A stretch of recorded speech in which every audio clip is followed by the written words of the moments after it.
Well, good morning, Hillside family. Today, I just want to talk a little bit about chop and drop and a little bit of soil conservation on a hillside or a sloping area.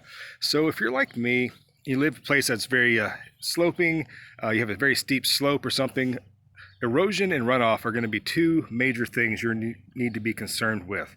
Now, just my personal belief is if you're the owner or the tenant or whatever of that kind of property, it's really up to you to make sure that you actually help maintain a good system of order. Okay, so right now what you're seeing here, and I've showed this before in previous episodes, but never really in depth per se.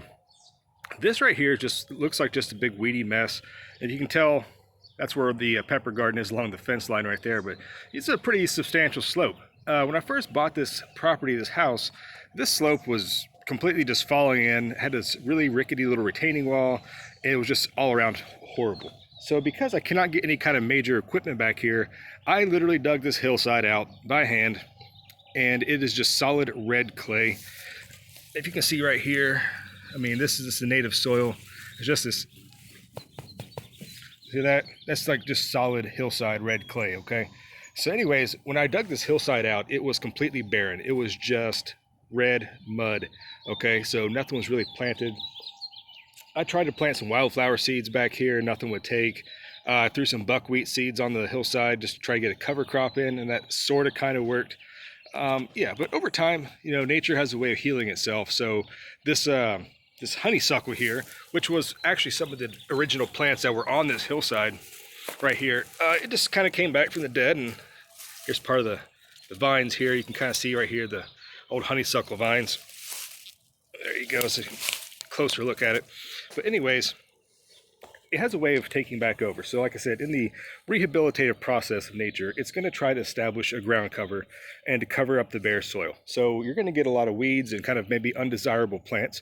So in the process of doing that, I've kind of systematically, when I had extra plants, I would just kind of plant things back here on the hillside and just forget about them, just kind of let them naturalize and do their thing. And I was kind of weeding today, and I had completely almost forgot until I was weeding, and I was like, that smells really nice. What does that smell?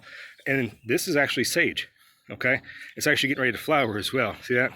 But anyhow, I remember a couple years ago, I had some sage cuttings. I took a bunch, so I had extras. So I just stuck a couple back here on the hillside, just hoping that maybe they'll grow, maybe they won't.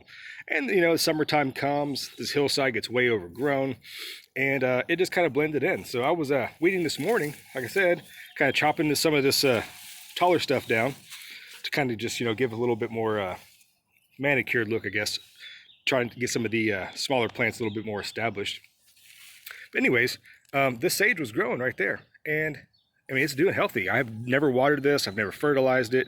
It was literally planted into just the hard clay right here. You can see kind of like a woody little trunk on it. It's developed, and it's kind of grown as it's laying down, I guess, as the slope of the hillside kind of does, go this way. So the plant itself is kind of sloping down. That might have been because it was all tangled up in honeysuckle vines as well. So anyhow, plants will survive. I'm gonna go ahead and show you this over here too as well. Now this over here, if you know what this is, I can get closer without falling down the hillside, as it is very steep. This is lavender. Okay, this was yet another cutting I took. I grew it out, and I obviously had extras, so I put some lavender out here, and this one has done quite well. It was just stuck right here. I mean, you can see right here, it's just barren.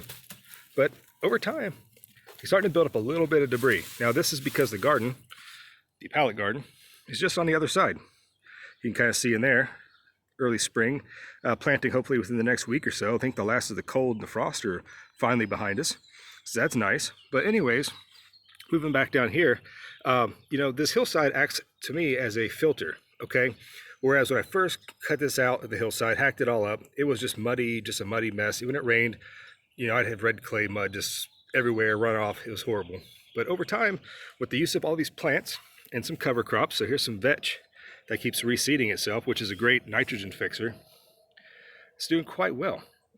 One other thing I've done that you really couldn't tell because the weeds had gotten so out of control, but right here, if I can see this right here, this old log. Okay, well this log right here, kind of sitting, on the same slope, so it's actually going to help to slow down any kind of water, act as kind of a buffer, which is going to help to accumulate any kind of sediment or anything like that. It'll allow plants to get more established in the root zone. So let's kind of dig around in here. Some pine cone for some mulch I threw down.